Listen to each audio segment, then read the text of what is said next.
আর্থিক দুর্নীতির কেসে ইডির নোটিশ শেখ শাহজাহানের বাড়িতে ঘরবন্দি এক ঘরে হয়ে পড়েছে শেখ শাহজাহানের পরিবার। অন্তরালে থেকেও জনসমক্ষে 31 দিন এখনো অধরা শেখ শাহজাহান। কখনো অডিও বার্তা, কখনো আবার প্রজাতন্ত্র দিবসে ফেসবুক হোয়াটসঅ্যাপে শুভেচ্ছা বার্তা। 24শে জানুয়ারির পর 7ই ফেব্রুয়ারি নোটিশ সন্দেশখালী আকঞ্জি পাড়ায় শেখ শাহজাহানের বাড়ির ডান দিকে সমন পাঠালো এনফোর্সমেন্ট ডিরেক্টর আধিকারিকরা। ফের একবার জানিয়ে দিলেন শেখ শাহজাহানের ভাই আলমগীর শেখ আইনের দ্বারস্থ হতে চলেছে। এর আগেও বারাসাতে জেলা দায়রা আদালতে জামিনের মামলা করে। তাহলে কি এবার ফেব্রুয়ারি আরও একবার ইডির হাজিরা হারাবেন শেখ শাহজাহান? পাল্টা কৌশল নিচ্ছে সন্দেশখালী বেতাজ বাদশাহ। ইতিমধ্যেই 1 মাস কেটে যাওয়ার পরও এখনো আড়ালে রয়েছেন শেখ শাহজাহান।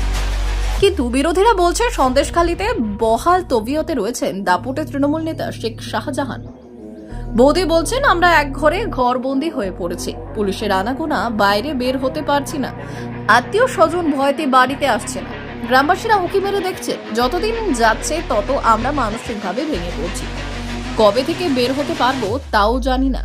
প্রশ্ন হচ্ছে, আগামী 7ই ফেব্রুয়ারি শেখ শাহজাহান ইডি আধিকারিকদের তদন্তের মুখোমুখি হবে, না আবার হাজিরা এড়াবে? আইনের দ্বারস্থ হতে চলেছেন এমনটাই জানালেন শেখ শাহজাহানের পরিবারের সদস্যরা। বাইরে বেরোবো নিজের স্বাধীনতার সঙ্গে, সেরকম মানুষের মেয়েদের কাপড় চোপড় তো সবসময় ঠিক থাকে না। এবার বাড়ি পারিবারিক একটা বিষয় আছে যে আমরা চলাফেরা করবো নিজের আয়ত্তের মধ্যে, সেই রকম তো আমরা পাচ্ছি না। বাচ্চা কাচ্চা খেলা করছে, এদিক ওদিক চলে যাচ্ছে, আমরা সেইভাবে ওদের ট্যাগল দিতে পারছি না। তারপর বাড়ি যে কোনো মানে আত্মীয় স্বজন আসছে, তারাও আসছে, দ্বিধাবোধ করছে, তারাও ঠিকমতো আসতে পারছে না। আর বিশেষ করে কি এটি সামাজিক বয়কট এক ঘরে? হ্যাঁ, অবশ্যই আমরা একদম এক ঘরে মানে অন্ধকারের মধ্যে পড়ে থাকা যেরকম অন্ধকারের মধ্যে আছি আমরা, ঠিক নিজেকে নিজের মতো কন্ট্রোলে আনতে পারছি না। ঘরবন্দি এখন? হ্যাঁ, অবশ্যই ঘরবন্দি। সামাজিক? হ্যাঁ, সামাজিক ভাবেই তো হচ্ছে বয়কটে। কি হচ্ছে সামাজিক ভাবে? যেমন কি বলা যায়, মানে এদিক ওদিক আমরা যেতে পারছি না। সমাজের বুকে আমাদের যে কত ক্ষতি হচ্ছে সেটা আর কি বলবো, কিছু বলার নেই। বাড়ির লোকের ঠিকঠাক কথা বলছে? কি বলছে তারা? বাইরে তাকাচ্ছে না?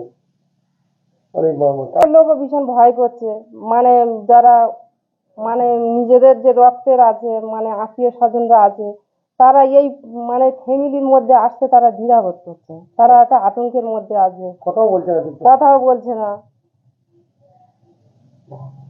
বেরোতে পারছে না, না পেরে ওর বাচ্চাগুলো মামার বাড়িতে কদিন বেড়াতে গেল। একেবারে এক ঘরে, মানে একটা অস্বাভাবিক জীবন যাপন। বাড়ির সামনে পুলিশ পিকেট, চারিদিকে সিসি ক্যামেরা, নিজেদের বাড়িতে নিজেরা ঘরবন্দি হয়ে থাকার মতন একটা পরিবেশ। এরকম পরিস্থিতি হতে পারে এটা আমরা কোনোদিন ভাবতে পারিনি। একেবারেই ঘরবন্দি দশা, তো এক ঘরে টাইপেরই বিষয় হচ্ছে। দেখুন, আমি একটা কথা বলে মনে করি, যেভাবে একের পর এক শুধুমাত্র যারা তৃণমূল কংগ্রেস দলটা করে, বিশেষ করে তাদেরকে বেছে বেছে, অবিজেপি দলগুলোকে বেছে বেছে টার্গেট করা হচ্ছে। অর্থাৎ এই জায়গায় দাঁড়িয়ে তারপরেও আমরা বলবো আইনের ওপরে পূর্ণ আস্থা রাখছি। এই কারণে নিশ্চয়ই আইন সবার ঊর্ধ্বে, এবং তারা নিশ্চয়ই এর একটা যথারীতি পদক্ষেপ নিয়ে একটা জায়গা তৈরি করে দেবে। আর আমি মনে করি শেখ শাহজাহান রেশন দুর্নীতির সঙ্গে জড়িত নয়। আমার একটা ডাউট বা কনফিউজ ছিল, ইডি আসার পরে যে সমস্ত তথ্য বাড়ি থেকে নিয়ে গেছে তাতে করে রেশন দুর্নীতি কেলেঙ্কারির কোনো কিছু কিন্তু তারা পাননি। অর্থাৎ সেই জায়গায় দাঁড়িয়ে একটা বলা যেতে পারে যে শেখ শাহজাহান রেশন দুর্নীতির সঙ্গে কোনোভাবে জড়িত না। ব্যুরো রিপোর্ট, উত্তরের প্রহরী।